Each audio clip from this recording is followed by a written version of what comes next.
Good luck tomorrow. Oh boy, the next couple days will be very, very windy. In fact, tomorrow, Wednesday, into a portion of Thursday, we are expecting some very strong, potentially damaging Santa Ana winds. Here's one of our computer models. An area of low pressure is nearby, and this will bring us a very slight chance for some precipitation or snow flurries up into the mountains. That's it, nowhere else. This is for tonight through tomorrow. So there's a slight chance for some snow flurries above 5,500 feet. Otherwise, high pressure will take control of our weather in through Wednesday and Thursday, and we will get that wind out of the northeast, gusting near 60 to even 80 plus miles an hour, very possible. So we have a slew of weather alerts going into place, including red flag warnings and very high fire danger. By the way, we do have an air quality alert in place for parts of LA County here, mandatory wood burning ban. So please don't be burning any real firewood in your fireplaces. That will add to the fine particulate matter in the atmosphere, and that is very harmful. The toxic particles will be harmful to all of our lungs, so please don't do that.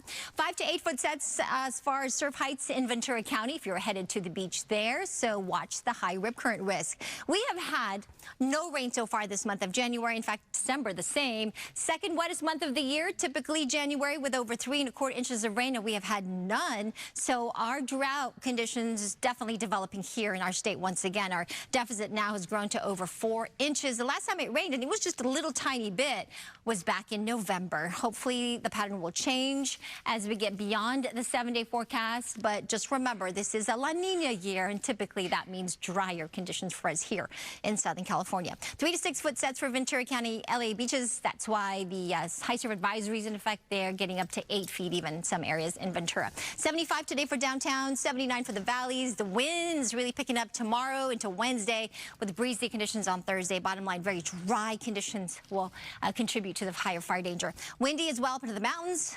Slight chance for precipitation, which will be a good thing to mitigate the fire danger, but please be ready for some of those impacts, including down trees, power lines, and even some power outages. 70 in the high desert today, though. 77 in Palm Springs. Stay safe out there. I'll see you on the set in just a few moments. Back to you. All right, come on over here.